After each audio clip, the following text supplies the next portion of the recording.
Welcome to Movies for Not Knowers, the show where film history, movie facts, and even some useless information is documented for your viewing pleasure.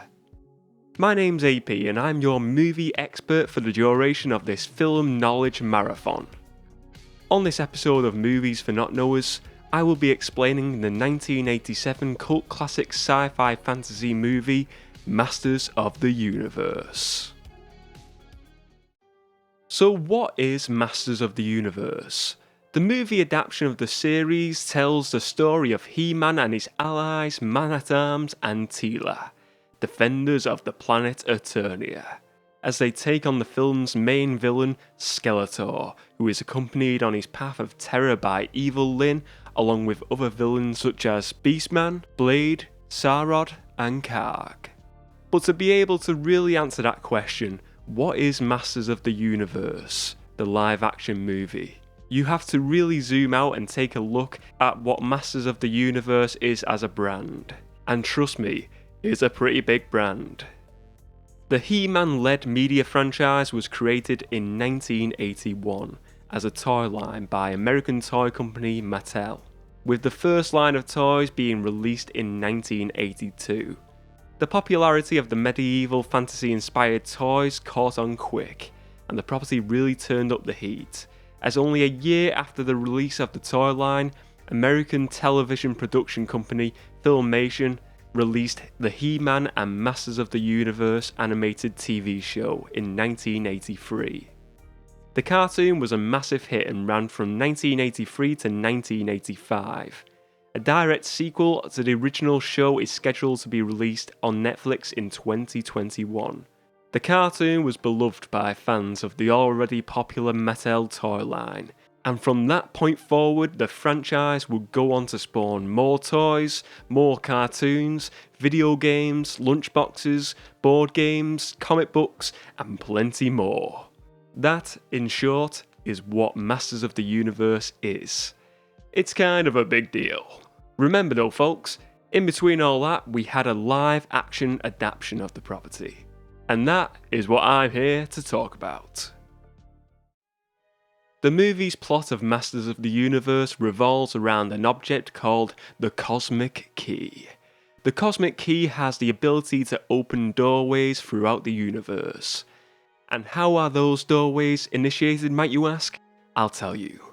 Musical notes that are pressed on the Cosmic Key. Look, it was the 1980s and the world was big on synthesizers. Cut the filmmaker a little bit of slack. The main story of the film sees He-Man and his allies flee to Earth after Skeletor invades Castle Grayskull with the Cosmic Key that was created by Gwildor. He proclaims the power of Eternia, enslaves the sorceress in a magical force power, and just generally acts like the biggest bad guy in the universe. Now, as I said, Skeletor has the Cosmic Key, but thankfully the master inventor Gwildor, who the Masters of the Universe meet along the way, made a prototype of the Cosmic Key too. So when the good guys, He-Man, Man-at-Arms, Teela, and Gwildor are under attack by Skeletor's forces, they use the prototype to escape. The Masters of the Universe arrive on Earth but lose the Cosmic Key in the process. This is where our main characters from planet Earth come into the story. Meet Julie and Kevin. Julie is about to leave town after the passing of her parents who died in an aeroplane crash, and Kevin is her musician boyfriend. The musical object, the Cosmic Key, is picked up by them in a graveyard while they visit the grave of Julie's dead parents. The pair of them pick up the Cosmic Key when they find it on the ground in the graveyard. Then they press a few buttons and hear some wonderful tones. A quick side note, the tones are essential to the plot of this movie. Kevin proclaims that it's one of those new Japanese synthesizers. How wrong was he? While all this is going on, Skeletor's forces are tracking the signal of the prototype Cosmic Key. Later, Julie and Kevin activate it again at a music hall, making Skeletor aware of the location. Kevin, a Marty McFly knockoff, decides to take the Cosmic Key, which he thinks is a synthesizer, to a local music store to see the owner of the store, Charlie. Meanwhile, Julie is left alone at the music hall. Then, Skeletor's crew of Dick Dastardlies arrive at the music hall where Julie is. Still thinking the key is there, Skeletor's crew cause absolute carnage at the music hall. No one's going to be playing any musical numbers anytime soon at that music hall. Julie fears for her life as she is chased down by Skeletor's bounty hunters. But thankfully, He-Man eventually comes to her rescue and the bounty hunters retreat. Kevin later returns to the music hall to find his girlfriend missing and his place of musical practice to be destroyed. He then gets reprimanded by Super Cop Mr. Detective Lubick. Then the two of them go looking for Julie. Skeletor's bounty hunters return to Castle Grayskull after their failure to capture the Cosmic Key. Skeletor then orders them all to return to Earth again with Evil Lyn and Skeletor's army to find the key. Lubick and Kevin arrive at Julie's home. Then Kevin receives a phone call there from Julie, but he pretends that it isn't Julie to protect her. Kevin acknowledges that he still has the prototype Cosmic Key to Julie on the phone. Lubick then notices the Cosmic Key, and Kevin tells him it's a synthesizer. But Lubick doesn't miss a trick, and he knows it isn't just a musical instrument. Kevin later admits he found it at the graveyard, but Lubick thinks it's a stolen item. Kevin then tells him to check with Charlie at the music store to confirm his story about finding the instrument. Lubick then takes the Cosmic Key and leaves Kevin alone at Julie's house. As this is going on, Evil Lyn with Skeletor's army arrive on Earth. Then, Beastman attacks Kevin in the house, and Evil Lyn puts a collar on Kevin that makes him speak the truth and comply with Evil Lyn while under a trance. He tells her the full story, that Detective Lubick now possesses the key. Before leaving, Karg gives Evil Lyn a photo of Julie with her mother and father. This photo becomes all the more important very soon. Now Evil Lyn knows what Julie looks like, and more importantly, what her parents look like. Specifically, her mother. Remember, her parents are still very much dead. In between all of this going on, Julie aligns herself with the Masters of the Universe. Gwildor turns up in a pink car, and then they save Kevin after Evil Lyn has gone. The story then moves to the location of the music store, where Detective Lubick is questioning Charlie about the Cosmic Key. Then the Masters of the Universe arrive in the Mastermobile, aka the pink car. They retrieve the prototype Cosmic Key and prepare themselves for battle as Evil Lyn and Skeletor's forces approach. The music store gets absolutely destroyed by Evil Lyn's squadron. And on top of all that carnage, Evil Lyn, who possesses the skill to transform into other people, she does something really bad. Lyn transforms herself into Julie's deceased mother, thanks to that photo from earlier, and tells her to bring the Cosmic Key to her. Julie believes that it really is her mother, and that she must get her the key for the work she's doing. Evil Lyn is just a manipulative person here, and she really proves it in this scene. So, she brings the key to her while the Masters of the Universe are busy in battle, and then she reveals her true identity to Julie. I don't think they'll ever be friends. Moving the plot forward, Skeletor and his army soon come through a huge door opened by the Cosmic Key. He-Man then has a cool Back to the Future style hoverboard scene around the local town, stealing back the prototype key from Evil Lyn along the way while trying to take down one of Skeletor's soldiers. But he gets led into a trap and he is ambushed by his arch enemy, Skeletor. Skeletor strikes at He-Man with some form of electric force power, but Julie jumps in for the save and is hurt in the process. And the prototype Cosmic Key takes a similar strike of electrical power from Skeletor's attack. The big bad of Eternia then gives He-Man a choice. Either return with him to Eternia as his slave in order to save his friends' lives, or he can perish with them all there and then. He-Man heroically decides to surrender his sword to save his friends. He-Man is then taken back to Eternia with Skeletor and his forces, but Man-at-Arms, Teela and Gwildor are left on Earth with Kevin and Julie, with Julie still being unconscious and fighting for her life after being hurt by Skeletor. The damaged prototype Cosmic Key is also left behind. We can only assume that Skeletor thought that it was highly unlikely that they would be able to fix it, but how wrong was he? They all eventually return to Castle Grayskull after Gwildor repairs the Cosmic Key. It turns out the original tones were erased in the attack by Skeletor, but thanks to the help of budding musician Kevin, who remembers the tones from earlier on in the movie, they are restored so they can make the journey back to Eternia. As I said, the tones are essential. Meanwhile, in Castle Grayskull, He-Man is now Skeletor's prisoner. The sorceress is still enslaved by evil magical powers that are aging her drastically. She looks like a zombie from The Walking Dead at this point. Now, Skeletor has the Sword of Grayskull, He-Man's weapon, and he forces He-Man to kneel before him. Skeletor proclaims power, saying he is now master of the universe. A power source surrounds him, and he transforms. He gets a new look in the process, which would make Goldmember himself jealous.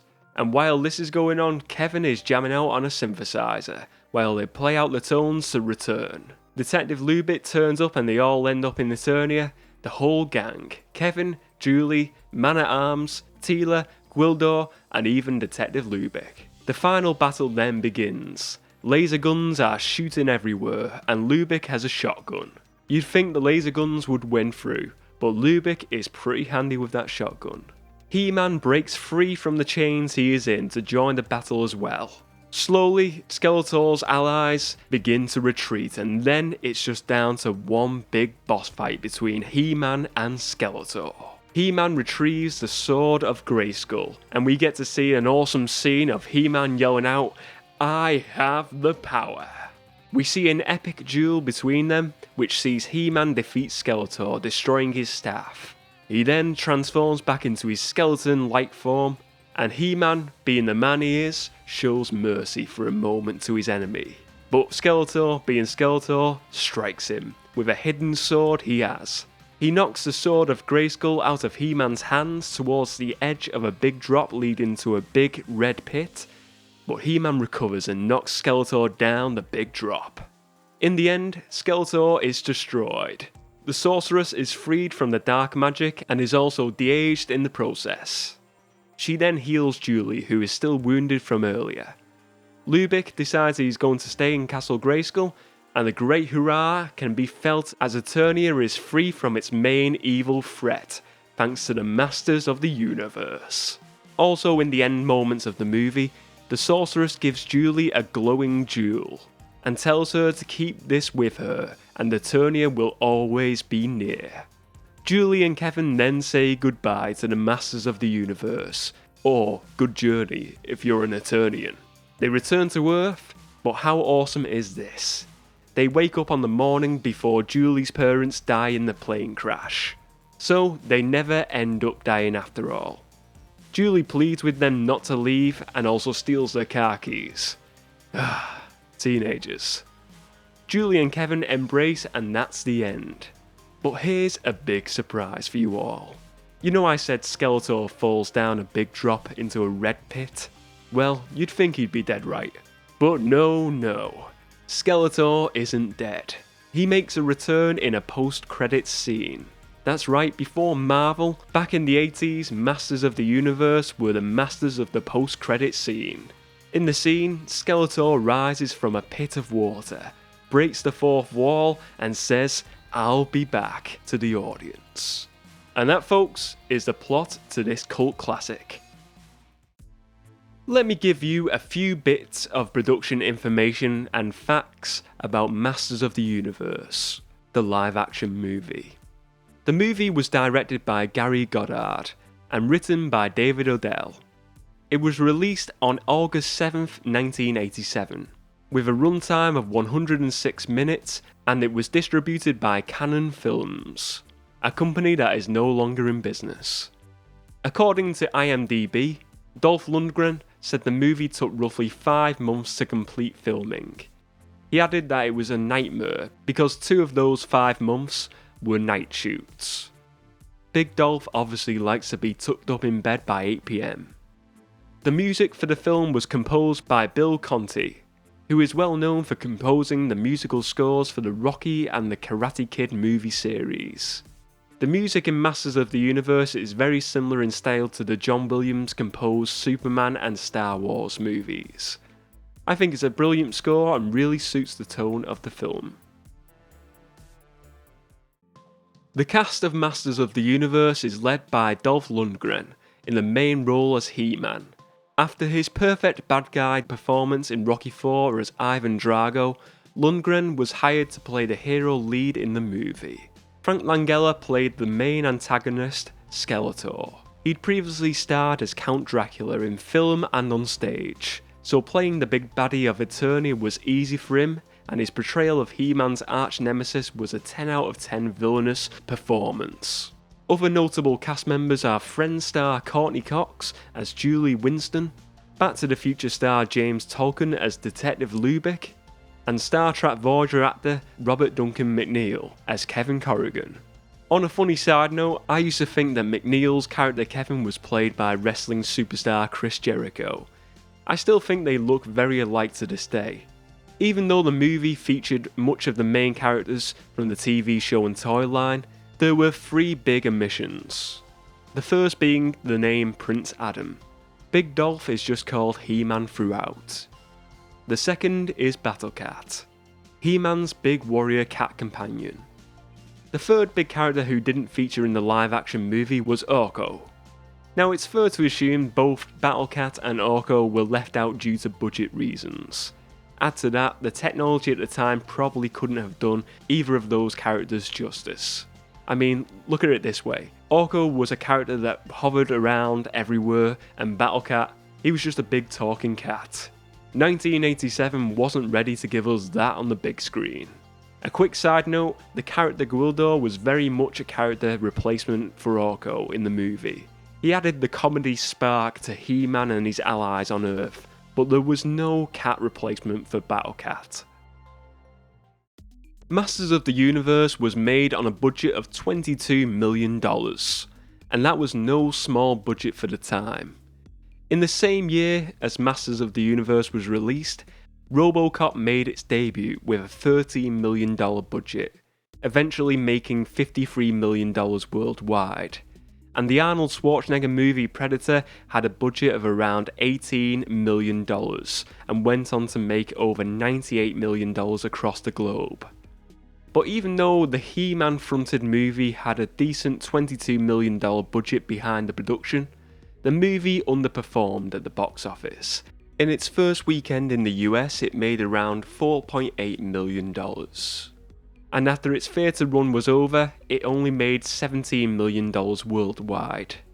After failing to recoup the film's budget, and with a number of bad reviews along the way, the live-action adaptation of Masters of the Universe was viewed as a commercial and financial failure. So what makes Masters of the Universe such a unique movie of its time? Well, first I'd like to mention 2 movies that I think inspired the movie. They are Star Wars The Empire Strikes Back, which was released in 1980, and the Flash Gordon movie, also released in 1980. Masters of the Universe has a lot of similarities to both these films. The movie version of the character Skeletor is very similar to Empire's version of Vader, an evil, authoritative figure, always willing to hurt others by any means to get what he wants. He-Man, on the other hand, has the never give up heroics of Flash Gordon, always ready to help others until his last breath. But what makes Masters of the Universe unique compared to those 2 movies is the plot, and where the plot leads them location-wise. The main heroes are taken to our planet, Earth, crossing from fantasy worlds to a real human planet. We get to see these strangers from another solar system interact with characters from ours. I'm sure it wasn't the first movie to do this, but it's the most noteworthy in my personal movie watch history. Flash Gordon may have started on Earth, but he headed into space early on in that movie, and Star Wars stays exclusively in a galaxy far, far away.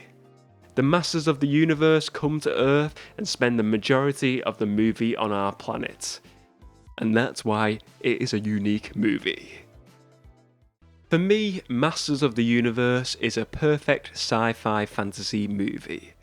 The heroes are likeable and the villains are the worst beings in the universe. It's got sword fights, it's got laser guns, it's got villains wearing dark outfits, and it's a film other than Star Wars. So that gets a thumbs up from me. I mean, this movie is basically Star Wars, but it's turned up to 11 on the fantasy level. I'm a huge Star Wars fan and Masters of the Universe feels like it could be a part of a galaxy far, far away. As a kid, I would often confuse scenes and characters from both movies in my mind, between the two franchises. For me, the big ones were Skeletor and Darth Vader. Two big bad villains dressed in black. And another reason why I would mix them up would be the bounty hunters scene from Masters of the Universe and Empire Strikes Back. I suppose I thought Beastman was chasing the Millennium Falcon, and Boba Fett was hunting down the Cosmic Key and He-Man. It's pretty funny looking back. I'm also a big 80s music fan, and how nerdy does this sound? I'm a fan of synthesizers. The plotline with the Cosmic Key using musical notes to get to different locations throughout the universe really inspired me as a kid. And sure, I wasn't a synthesizer enthusiast as a child. That is an interest that has come to me as an adult, but having the Cosmic Key as this vital item within the story, to then land in the hands of Kevin, a musician, then for him to help the Masters of the Universe to return to Eternia to defeat Skeletor was awesome to watch. Now I know, the He-Man led movie may not be for everyone. I've had some people tell me they like it, others say they dislike it, some even ask me, what's Masters of the Universe? Or, who's He-Man? To those people I say, never speak to me again. Until you've watched Masters of the Universe, because it's an amazing film starring Dolph Lundgren. But then, if they reply to you, who's Dolph Lundgren? I just give up. I just give up and walk away. And you should do the same. But back to my admiration for this film. Still to this day, I can put this movie on and it makes me smile. I like the world that was created within the movie. It doesn't take itself too serious, but it's still got plenty of action thrown in there to have you gripped to your seat. If you told me I was going to be dropped on a desert island with only a handful of movies, this would be one of them. It's a classic must-watch for all sci-fi fantasy fans. It's a fun adventure across the universe with fantastic characters and a cool storyline to match. I hope you enjoyed the movie knowledge I've discussed during this episode. Maybe you've never seen the film and this has encouraged you to give it a watch. Rest assured you will not regret putting the time aside to view this great movie. By the way, make sure you remember one more thing before you go. You are now a part of the Movie for Not Knowers Society. From this point forward, any movie trivia that you pass on to another not knower, that person will be cursed for Eternia. Do you get it? I'm making a Masters of the Universe joke. That's my business now. He-Man jokes, Masters of the Universe jokes, basically any bad joke I can think of. And do you know why I've become master of the bad jokes? Well, it's because, by the power of Grayskull, I have the power. That was Movies for Not Knowers.